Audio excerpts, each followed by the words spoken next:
ಯಾಕೆ ration card ಇಲ್ಲ? ಯಾಕೆ? ಯಾವ ರೀ ನಮ್ಮದು ಒಂದು ಮೂಲಭೂತ ಸೌಕರ್ಯ ಇಲ್ಲ ಸ್ನೇಹಿತರೆ. ಒಂದು ಕುಟುಂಬ ಒಂದು ರೇಷನ್ ಕಾರ್ಡ್ ಇಲ್ಲ, ಆಧಾರ್ ಕಾರ್ಡ್ ಇಲ್ಲ, ಎಂಥದ್ದು ಇಲ್ಲ, ಒಂದು ಇರೋದಕ್ಕೆ ಮನೆ ಇಲ್ಲ, ಹುಡ್ಗನಕ್ಕೆ ಬಟ್ಟೆ ಇಲ್ಲ. ಹುಡುಗನ ವಿಡಿಯೋ ಹಾಕ್ತೀನಿ ನೋಡಿ. ನಿಮಗೆ ಕರುಣೆ ಬಂದರೆ ನೀವು ಕೂಡ ಆ ವಿಡಿಯೋನ ಶೇರ್ ಮಾಡಿ. ಕಡೆವರೆಗೂ ವಿಡಿಯೋ ನೋಡಿ, ತುಂಬ ಚೆನ್ನಾಗಿದೆ. ದಯವಿಟ್ಟು ಶೇರ್ ಮಾಡಿ. ಈ ವಿಡಿಯೋ ಎಲ್ಲಿಗೆ ಹೋಗ್ಬೇಕಂದ್ರೆ ಮುಖ್ಯಮಂತ್ರಿಗಳಿಗೆ ಮುಟ್ಟಬೇಕು, ಆ ಥರ ಶೇರ್ ಮಾಡ್ಬೇಕು. ನೀವೆಲ್ಲ ಕನ್ನಡಿಗರಲ್ವಾ? Thank you. ನಾನು ನಿಮ್ಮ NGO ದುರ್ಗೇಶಪ್ಪ ಫ್ರಮ್ ಚಿತ್ರದುರ್ಗ. ನಾನು ಏನೇ ಇನ್ನೊಬ್ಬರಿಗೆ ಸಹಾಯ ಮಾಡಿದರೆ, ಗೌರ್ಮೆಂಟ್ ಶಾಲೆಗಳಿಗೆ ಸಹಾಯ ಮಾಡಿದರೆ ಅದಕ್ಕೆ ಬರ್ತಕ್ಕಂಥ ಹಣ ನನ್ನ ಬಟ್ಟೆ ವ್ಯಾಪಾರದಿಂದ. ಇವತ್ತು ನಾನು ಅದೇ ಬಟ್ಟೆ ವ್ಯಾಪಾರಕ್ಕೆ ನಾನು ಇವತ್ತು ಚಿತ್ರದುರ್ಗ ಜಿಲ್ಲೆಯ ಚಿತ್ರದುರ್ಗ ತಾಲೂಕಿನ ಸುಲ್ತಾನಿಪುರ ಗ್ರಾಮಕ್ಕೆ ಹೋಗಿದ್ದೆ. ಆ ಗ್ರಾಮದಲ್ಲಿ ಒಂದು ನೋವಿನ ಘಟನೆ ಇವತ್ತು ನನಗೆ ದರ್ಶನ ಆಯಿತು.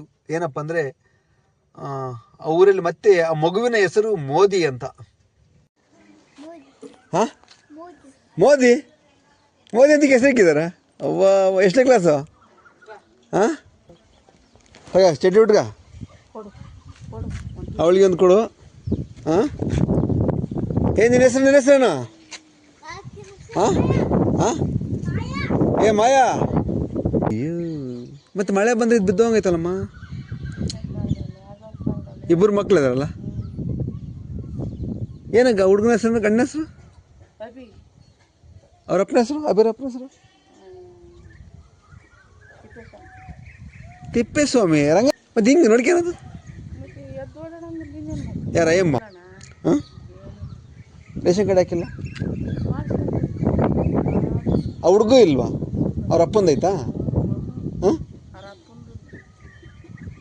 ಓಟ್ ಹಾಕ್ತಾರಾ? ಒಟ್ಟು ಊರಾಗೆ ಓಟ್ ಹಾಕ್ತಾರೆ, ರೇಷನ್ ಕಾರ್ಡ್ ಇಲ್ಲ. ನನಗೆ ಕೂಡ ತುಂಬ ನೋವಾಯಿತು ಆ ವಿಚಾರ ನೋಡಿ. ಹಾಗಾಗಿ ಆ ಮಾನವ ಆಯೋಗ ಮತ್ತು ಚಿತ್ರದುರ್ಗ ತಹಸೀಲ್ದಾರ್ ಸಂಬಂಧಪಟ್ಟ ಇಲಾಖೆಗಳು ಅವರಿಗೆ ಭೇಟಿ ಕೊಡಬೇಕು. ಅವರಿಗೆ ರೇಷನ್ ಕಾರ್ಡು, ಆಧಾರ್ ಕಾರ್ಡು, ಮೂಲಭೂತ ಸೌಕರ್ಯಗಳನ್ನು ಅವರಿಗೆ ಮನೆ ಒದಗಿಸಿ ಕೊಡಬೇಕಂತ ನಮ್ಮ ಸಂಘಟನೆ ಕಡೆಯಿಂದ ನಾವು ಕೇಳ್ಕೊತಿದ್ದೀವಿ. ಮತ್ತು ನಾವು ಕೂಡ ನಮ್ಮ ಸಂಘಟನೆಯವರು ಕೂಡ ಕೆಲವೇ ದಿನಗಳಲ್ಲಿ ಅವರಿಗೆ ಭೇಟಿ ಕೊಟ್ಟು ನಮ್ಮ ಕೈ ಸಂಘದಲ್ಲಿ ಏನಾಗುತ್ತೆ ಅಷ್ಟು ಸಹಾಯ ನಾವು ಮಾಡ್ಬೇಕು ಅಂದ್ಕೊಂಡಿದ್ದೀವಿ. ಈಗ ಒಂದು ವಿಡಿಯೋ ಹಾಕ್ತೀನಿ ಸ್ನೇಹಿತರೆ. ಮೋದಿ ಅಂತಿದ್ದಾರೆ.